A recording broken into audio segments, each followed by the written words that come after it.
Mesdames et messieurs, bonsoir. L'affaire est évoquée par plus d'un, à Kinshasa particulièrement, une Congolaise du nom de Cynthia Vandel Kadima, vivant en Inde, précisément dans la ville d'Hyderabad, a été tuée par son mari de nationalité indienne.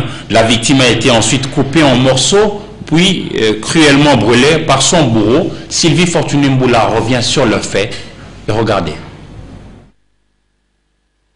Cynthia Vandel Kadima, de nationalité congolaise, est la trentaine révolue, et son mari l'Indien Rupesh Kumar Mohamani, 36 ans, avaient célébré leur mariage en République démocratique du Congo en 2008. Les époux, qui avaient une petite fille, avaient ensuite vécu au Congo jusqu'en 2012 avant de s'établir en Inde. Selon le vice-ministre de Congolais de l'étranger Antoine Bouyamba, qui s'est exprimé à la radio onusienne, cette jeune femme a succombé le dimanche dernier suite au coup que lui a infligé son époux de nationalité indienne. Un cas de violence conjugale que le vice-ministre a condamné. Selon des sources concordantes, le couple aurait ensuite été émaillé de disputes d'après les premiers éléments de l'enquête. Le mari reprocherait à cette dernière ses discussions avec d'autres hommes sur Internet. À la veille de sa mort, une violente dispute éclata, dispute pendant laquelle Rupesh étrangla sa femme avant de la découper en morceaux et de la brûler. Les autorités policières de la région ont affirmé que ce dernier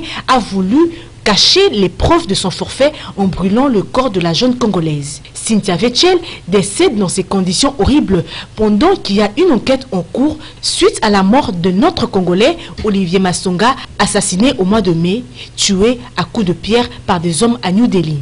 Pendant ces temps, le vice-ministre appelle la population congolaise au calme, indiquant que le gouvernement suit les dossiers de près. En tout cas, c'est un dossier qui doit être suivi de près. Crime passionnel, violence conjugale, c'est une Congolaise qui vient une fois de plus de mourir et justice doit être faite. Malgré l'appel au calme du vice-ministre des Congolais de l'étranger Antoine Bouyamba, au marché central de Kinshasa, nous sommes dans la commune de la Gombe. Hier, tout comme aujourd'hui, les magasins tenus par des sujets indiens n'ont pas ouvert ou presque. La tension reste vive après le feuilleton du jeune étudiant Olivier Massonga évoqué tout à l'heure dans les commentaires signés pour vous par Sylvie Fortuné Mboula, lui aussi en son temps assassiné au niveau des New Delhi, toujours en Inde. Il s'y tient depuis aujourd'hui, jeudi 7 juillet 2016, à Goma, chef-lieu de la province du Nord Kivu, une conférence qui réunit la République démocratique du Congo, le Burundi, le Soudan, le Rwanda et la Tanzanie. Le vice-premier ministre, ministre en charge de l'Intérieur et Sécurité, Évariste Boshab, est arrivé ce matin à Goma pour se faire dans cette partie de la République. La question du terrorisme dans la région de Grand Lac et entre autres au cœur des échanges. Sylvie Fortuné Mboula, Brigitte Makuta pour le détail. Aussitôt accueilli à l'aéroport international de Goma, à province du Nord Kivu, par le gouverneur Julien Paluka Ongia et le membre du comité provincial de sécurité, le vice-premier ministre et ministre de l'Intérieur en RD Congo est revenu sur sa mission dans la partie est du pays. Pour Évariste Boshab, cette présidence dans la sous-région des Grands Lacs se justifie par l'examen des questions liées au terrorisme et à l'insécurité qui rongent cette partie de l'Afrique en général et en province du Nord Kivu en particulier. Il avait été convenu que nous puissions nous retrouver avec mes collègues de la Tanzanie, du Rwanda, du Burundi, du Sud-Soudan, je n'ai pas oublié le Rwanda, pour que nous puissions examiner ensemble la question du terrorisme et l'insécurité que nous sommes en train de connaître à l'est du pays, particulièrement dans cette province. Nous pensons qu'il va falloir mettre en commun les moyens pour militer, parce que l'insécurité n'est pas une personne. Aujourd'hui, c'est les Républiques démocratiques du Congo, demain ça peut être notre pays. Et voilà pourquoi mieux vaut prévenir, nous allons devoir mettre en place. Signalons que cette conférence qui prendra 2 jours va réunir les délégués du Burundi, de la Tanzanie, du Sud-Soudan et du Rwanda et de la RD Congo. Les gouvernements centraux de la République démocratique du Congo pointent du doigt les pays occidentaux qu'ils accusent de fouler aux pieds le principe fondamental de l'autodétermination d'un peuple. Son porte-parole, Lambert Mende Malanga, a abordé le sujet et tant d'autres dans un point de presse qu'il a tenu aujourd'hui jeudi dans son cabinet de travail situé dans la commune de la Gombe, Alain Kyuka et Blaise Lunda. Le gouvernement congolais rejette et condamne les émissions et ingérences de gouvernements étrangers dans les affaires de politique intérieure de la RDC. Pour Lambert Mende, c'est une conception abusive et dangereuse du droit international et des relations entre États plus d'un demi-siècle après les indépendances des années 60. Aucune élection n'est plus importante qu'une autre, croit le porte-parole du gouvernement, non sans justifier le retard pris dans le processus électoral.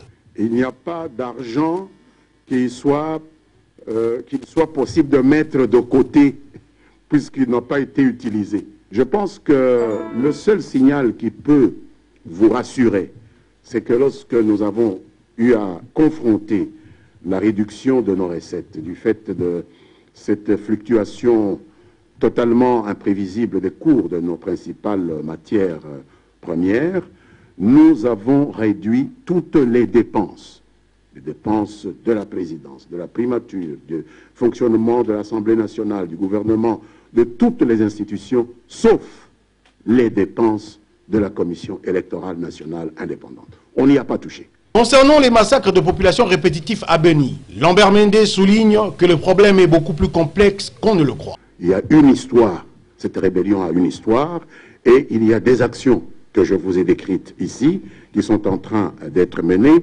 Les forces armées de la République que commande Joseph Kabila ne sont pas seules au contact de ces réalités. Il y a la communauté internationale. Le gouvernement congolais salue du reste les efforts du facilitateur Edem Kodjo de faire avancer les préparatifs du dialogue politique inclusif en RDC. Le secrétaire général de l'Union pour la démocratie et le progrès social, UDPS, a animé aujourd'hui, jeudi 7 juillet 2016, un point de presse à la permanence de ce parti situé dans la commune de Limete. Bruno Mavungu a confirmé l'arrivée sur Kinshasa de Etienne Tshisekedi wa Mulumba en fin de ce mois. Paulin Kalamba et Hugo Moussangilay. Etienne Tshisekedi wa Mulumba, président de l'UDPS, va tenir un meeting populaire le 31 juillet 2016 à Kinshasa. Son retour dans la capitale de la République démocratique du Congo est prévu dans quelques jours, a confirmé Bruno Mavungu, secrétaire général de ce parti.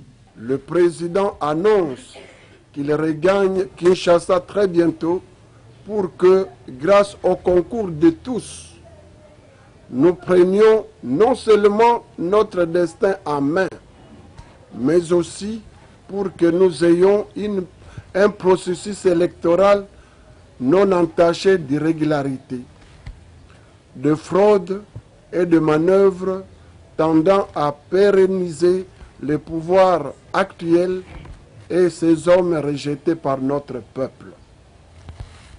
À cette occasion, il annonce que le rassemblement des forces politiques et sociales acquises au changement tiendra un grand meeting le dimanche 31 juillet 2016 à Kinshasa, au lieu qui reste à déterminer.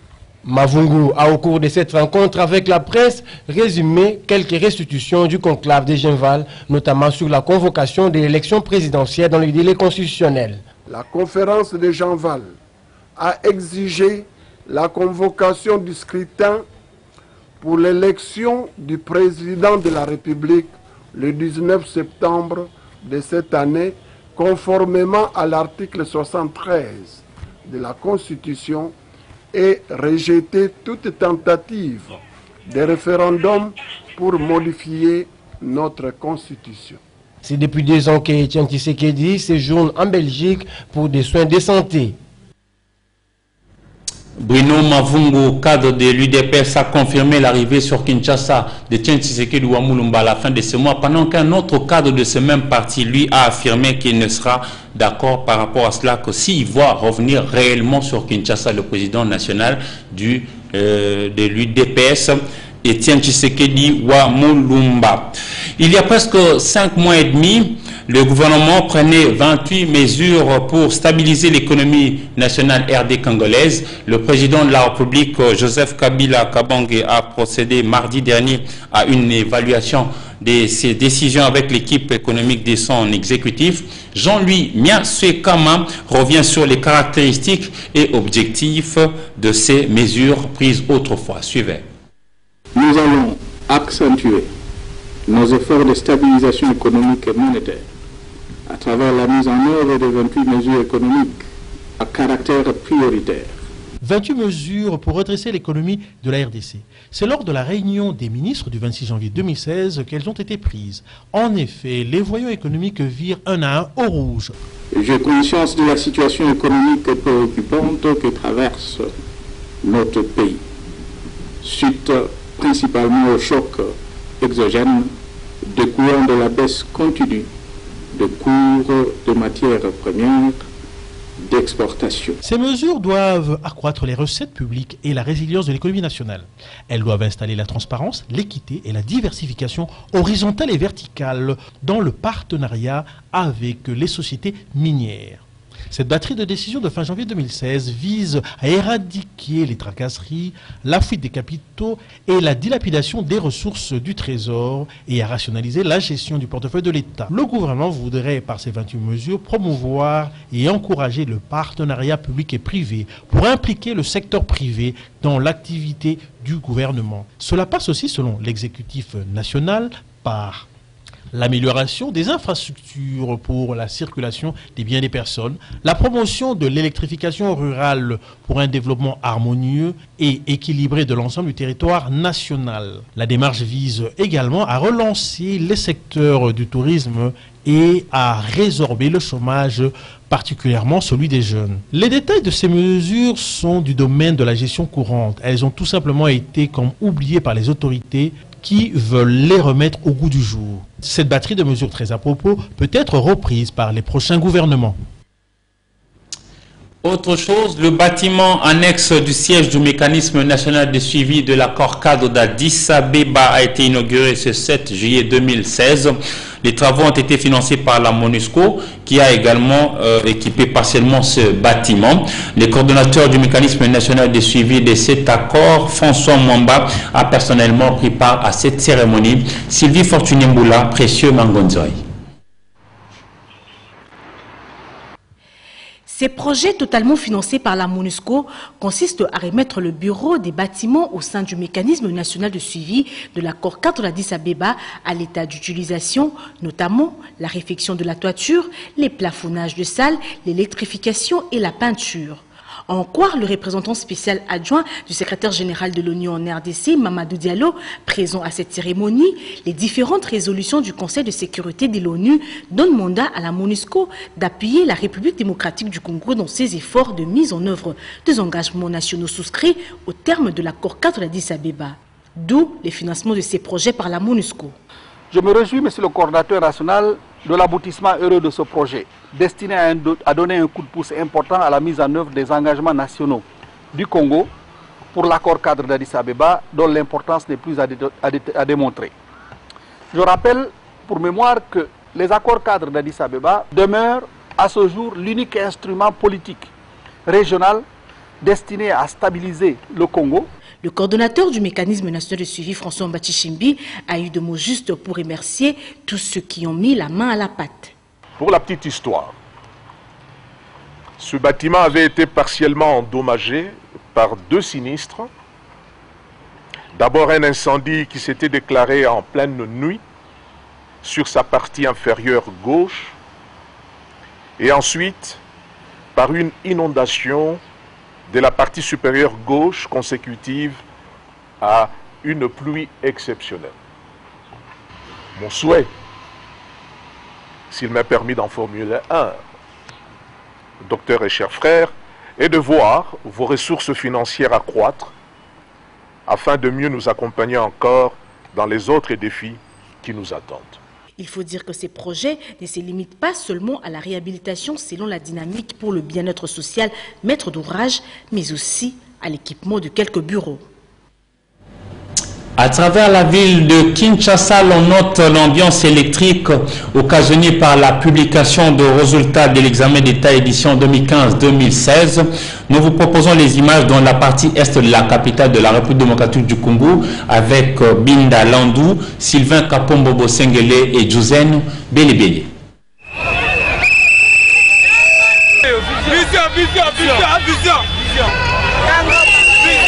L'ambiance était au rendez-vous ce jeudi 7 juillet à Djili, où les élèves finalistes exprimaient leur joie après la publication des résultats des épreuves d'examen d'État édition 2015-2016. Un véritable commerce s'est créé chez certains jeunes garçons qui se faisaient consulter par ces finalistes, question de connaître leur sort, moyennant 400 francs. Oui, les résultats sont à la hauteur, c'est vraiment favorable. Toutes les corps ont fait 100%.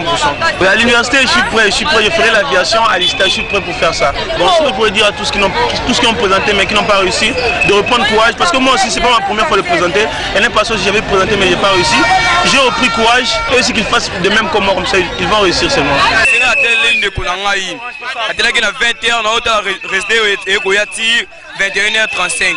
Donc, connaissez BZMAB déjà. À quelques kilomètres d'Ndjili, précisément à Bibois, dans le commune de Lancélé, les complexes scolaires Nguindu, qui s'est toujours démarqué parmi les écoles de ces coins de la capitale, a une fois de plus réalisé les 100%. Un motif de satisfaction pour les promoteurs. Collège Nguindu pour l'année scolaire 2015-2016 a organisé 4 options. Pour les options qui ont présenté les examens d'État, il s'avère que le bilan est positif, très positif même. Globalement, partout il y a 100%. Il faut rappeler que Kinshasa a enregistré 64% des taux de réussite, soit 2% de plus pour l'année 2016, contrairement à l'année passée où elle en avait enregistré 62%. Félicitations donc aux heureux lauréats. Quand on parle des enfants, on voit les parents. Ces derniers ont le devoir obligatoire d'inscrire leurs enfants dès la naissance à l'état civil comme l'exige la loi. Et là, cette année, malgré les campagnes à répétition en République démocratique du Congo, l'on constate que nombreux sont les parents qui négligent cet aspect des choses. Rosine Matula, Africa Mujinga, pour le détail. Inscrire son enfant à l'état civil est une obligation légale qui permet de mieux protéger les droits fondamentaux de l'enfant. Cependant, certains parents les font et d'autres les négligent. Nous avons cette habitude-là parce que c'est une obligation. Dans notre État, en tout cas, c'était une obligation. Si on ne le faisait pas, on était condamné. À un certain moment, j'ai constaté que beaucoup de jeunes ne le faisaient pas. Peut-être parce qu'on ne vulgarisait pas. Peut-être, bon, mais j'ai suivi il n'y a pas longtemps, on était en train de sensibiliser des gens pour faire ça. Bon, je ne sais pas s'ils réalisent ça ou pas. D'ailleurs, dans notre État, c'était 30 jours. Mais il semble qu'on a ajouté, on peut patienter jusqu'à 3 mois. C'est ce que j'ai appris. Hein. Après la naissance de l'enfant, les parents doivent se rendre à l'état civil pour l'enregistrement de ces derniers. Ceci permet d'obtenir la nationalité, le jugement supplétif et l'autorisation de sortir en cas de voyage à l'extérieur du pays. Tout enfant doit avoir son acte de naissance. Alors, les parents là qui ne viennent pas déclarer leurs enfants, un de ces 4 matins, ils auront un problème, peut-être l'enfant qui doit voyager, peut-être dans une des ambassades, on va demander l'acte de naissance de l'enfant. Maintenant, quand il va revenir à la commune, on lui demande que non, vous avez déjà dépassé le délai. Là, il faudra nous amener un jugement supplétif. Après le jugement supplétif, c'est à ce moment-là qu'on doit enregistrer cet enfant dans le registre de l'état civil. Et là, maintenant, c'est payant. Aux parents, il est recommandé d'inscrire les enfants immédiatement après la naissance car la loi l'oblige. Elle s'est faite non seulement dans des communes, mais aussi dans des maternités et c'est gratuit. Et lorsqu'un enfant est enregistré à l'état civil, ça veut dire que celui-là existe juridiquement. L'UNICEF et le ministère congolais de la Justice ont organisé conjointement un atelier axé sur le programme des réunions spéciales des sous-groupes thématiques du groupe thématique justice et droits humains au Pullman Hotel, aujourd'hui jeudi 7 juillet 2016 à la Gombe. Les participants de cet atelier ont échangé sur le rapport présenté par les 6 groupes thématiques appelés à cet effet. Autre chose, c'est que depuis un temps, on constate le dysfonctionnement de certains feux de signalisation installés notamment le long du boulevard du 30 juin. Nous sommes aussi toujours dans la commune de Lagombe. Les automobilistes ainsi que les autres usagers de la route en appellent à l'implication de l'autorité compétente pour apporter la solution. Sylvain Kapombobo Sengele, Mathieu Ngadimpovi.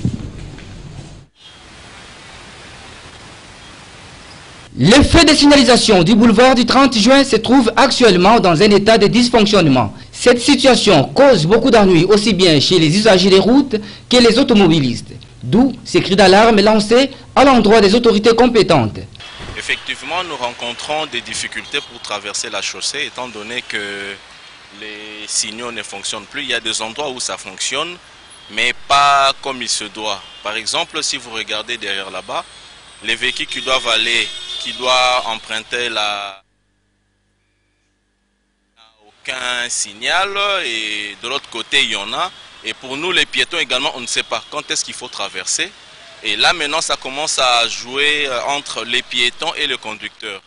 Vous voyez, alors que c'est un danger pour les piétons et pour ne pas aussi occasionner des contreventions aux conducteurs aussi. Donc il faudrait qu'on essaye de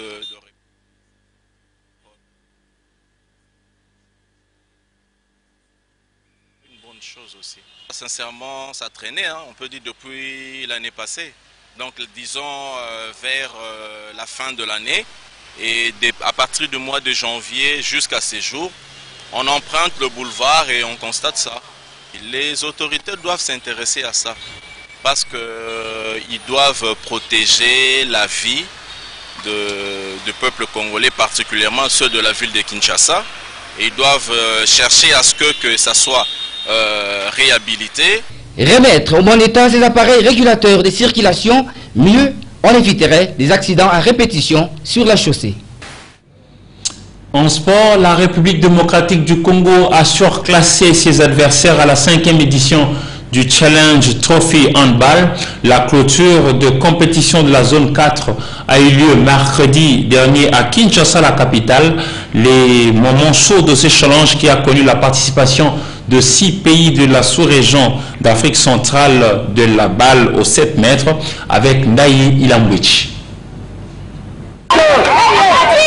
Tout est bien qui finit bien, dit-on. Le Challenge Trophy d'handball zone 4 qu'organisait la Fédération de la balle aux 7 mètres de la République démocratique du Congo s'est clôturé le mercredi 6 juillet 2016 au stade de Martyrs de Kinshasa. Au menu de cette compétition zonale, la finale dames, la République du Cameroun contre la République du Tchad. Cette rencontre s'est tournée à l'avantage des Camerounaises par 28 buts à 14. La deuxième confrontation, la grande finale messieurs, le pays hôte, la République démocratique du Congo, a battu la République du Congo sur un score de 30 buts à 21. Une rencontre très mouvementée et un spectacle garanti par les acteurs. Les trophées et médailles ont été décernés aux équipes participantes. Surtout du côté de messieurs. Au niveau des dames, on a trouvé que le niveau technique était trop faible. Il fallait qu'au niveau de la zone, qu'on puisse encore retravailler les chaînes au niveau des dames. Mais par contre, au niveau des messieurs, on a eu droit à de très bons jeux, surtout du côté des garçons avec le Congo-Brazzaville, Cameroun, RCA et Congo-Brazzaville. Il y a aussi le Sao Tomé pour une première participation. Ils ont démontré de quoi ils sont capables. Je pense qu'au niveau des garçons, techniquement, le niveau était très élevé. Ce Challenge Trophy se termine sur une ambiance festive. La 6e édition est prévue dans un autre pays de l'Afrique centrale. À présent, lisons la presse dans une sélection et commentaires signés pour vous par Patricia Bassois.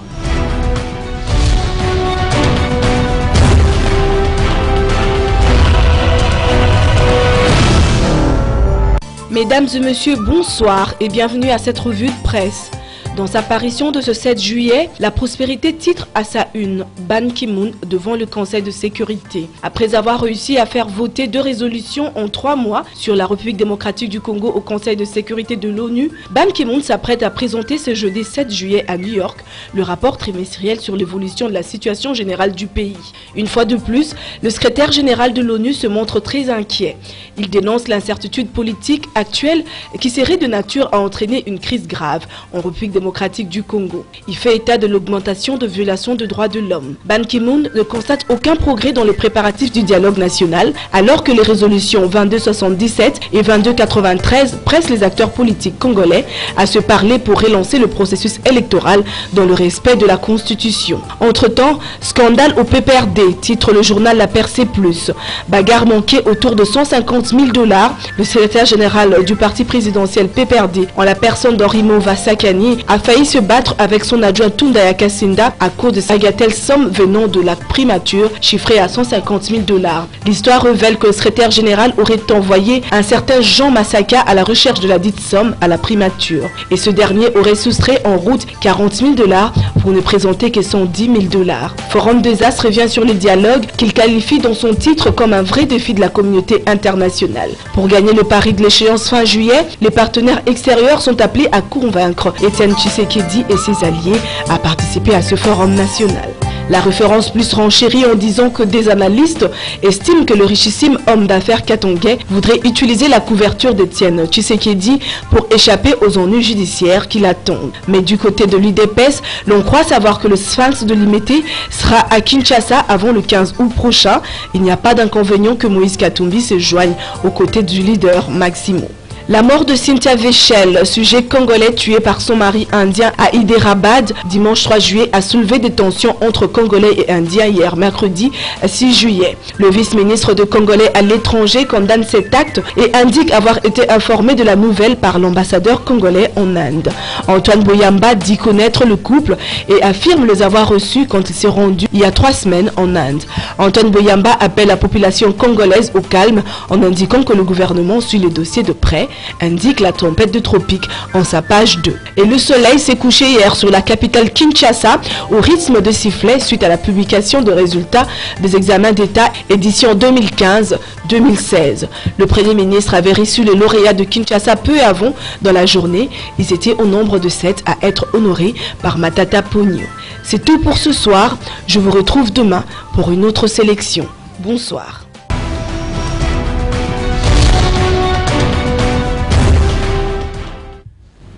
Mesdames et messieurs, c'est aussi la fin de ce journal. Merci à vous de l'avoir suivi et au revoir.